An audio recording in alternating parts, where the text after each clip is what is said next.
Okay, top 10 off-ball linebackers. And, I like to do these top 10s every offseason. And I have to say, the off-ball linebacker one is always the most controversial because people just have such different opinions of off-ball linebackers. It's a position that you don't notice too often. Usually you either notice when there's a really bad play or a really good play. And a lot of times you don't.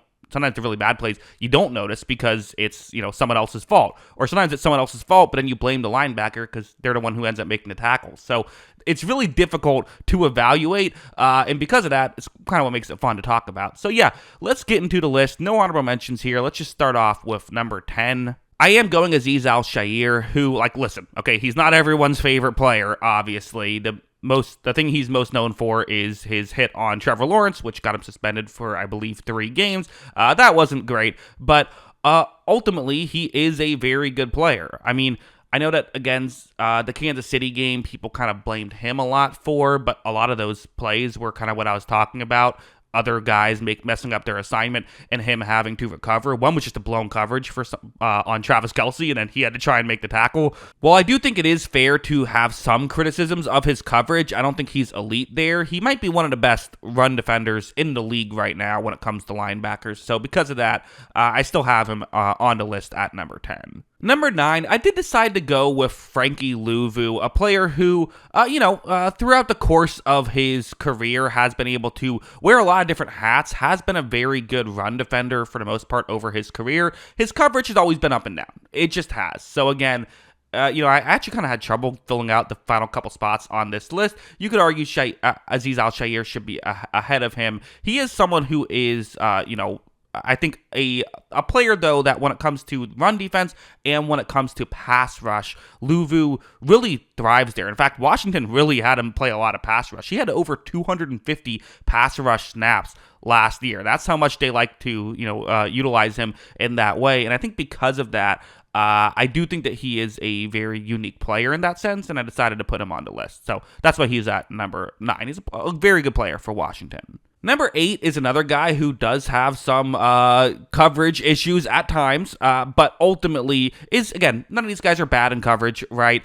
Just are they the stars there? No, he is a star in run defense. He is awesome in run defense, also a guy who can rush the passer very well. He doesn't do it a lot, but when he does, he's very good at it, but is an elite level run defender who also can play some coverage, so because of that, I have him at 8. He's the Jacksonville Jaguars off-ball linebacker. Number 7 is a guy by the name of Jack Campbell, not the guy who used to play goalie for the Leafs. No, the linebacker for the Detroit Lions. If that name sounds familiar, you might remember him as the guy who was drafted in the first round after the Lions drafted Jahmyr Gibbs, and many felt like this was a reach. And through 1 year, those haters were proven right. He struggled his first year. He struggled to get playing time his first year. But this year, he's really come into his own. He's, I think, just as good at run defense. Maybe not just as good as those other guys, but at least in the ballpark. And he is much better in coverage. He has become a complete level linebacker. Is a bit of a slower player, and so maybe it just took him a little bit he kind of has to have the whole game down or it's not going to work for him. But now that he's figured out the whole game, it's really working for him. Number 6 is Zach Bond, and listen, this might be way too low. This guy was an All-Pro last year, won a Super Bowl, was PFF's highest-graded linebacker in football. I just kind of struggle with how do I put him, and if you want to say he should be 1, I can't really argue with that, because he was number 1 last year. I think the reason why I docked him some for this is just it's been 1 year. We have seen him be this player for exactly 1 year. He has been nowhere close to that when he's gotten playing time in previous years. So because of that, I just think it's only fair to dock him a little bit and to say, okay, let's let the other guys who I know are pretty good go ahead of you, because 1 year wonders do happen, but I don't think it's going to happen to him. I think he is very good. Number 5, I'm going Roquan Smith, the Baltimore Ravens interior defensive lineman. I almost said edge rusher, then I said interior defensive lineman. Off-ball linebacker, of course. That's the video we're doing.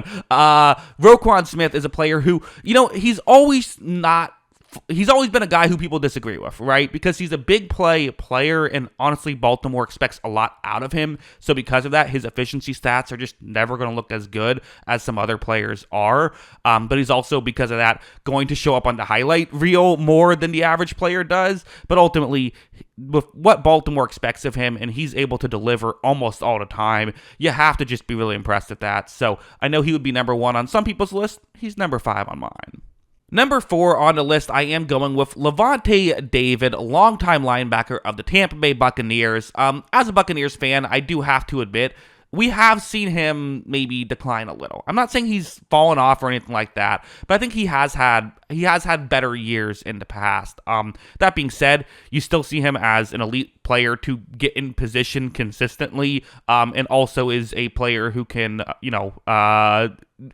do things like in that playoff game, still run down Jaden Daniels and beat him to the marker. Like, David is still an elite level player, and his decline still has him as, in my opinion, the 4th best off-ball linebacker in football. It's just kind of where he used to be, and he still is playing at an incredibly high level. I just feel like he used to be so good that didn't even matter who the other off-ball linebacker was. They're fine. Like, now you need another off-ball linebacker. Like, that's basically where he's at. He's only one player now.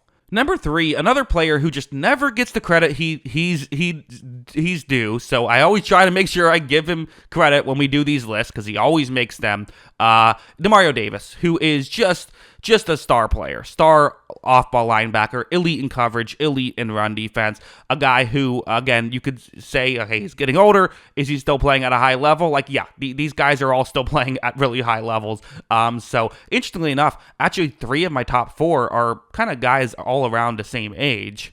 Bobby Wagner is number 2 on my list. Another guy who is, I think you could argue, is his coverage what it once was? And I would put Davis's coverage and Lavonte David's coverage ahead of them. I think especially if I'm I want a man coverage play, I want Lavonte David. If I want a zone coverage play, I probably want Davis at this point in his career, although in their primes, Wagner was the best at zone, I would say. But Wagner is still, an elite level run defender while still being, a top 5 coverage player. So because of that, that's why I put him at number 2 on the list. But number 1 on the list is the guy who's been number 1 on the list, I think, every year I've been doing this. It's Fred Warner. Of course, it's Fred Warner, a guy who is, again, I value coverage very highly when it comes to off-ball linebackers, and he is, I would say the only guy you could argue was better than him last year would be Zach Bond. To me, they were, you could argue either one. Fred Warner also ridiculous in run defense. To me, I have to put Warner still at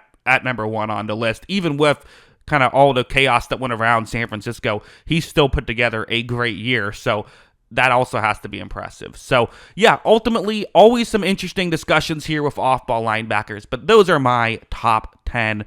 What do you think? Do you agree? Do you disagree? Like I said, it's the hardest list to put together. To me, I have this list, but it's if you wanted to have 1 through 6 completely shaked up, I could understand that. It's just a hard thing to put together. But yeah, those are my thoughts. What are yours? Let me know in the comments below. Always love hearing from you. And of course, as always, thanks for watching.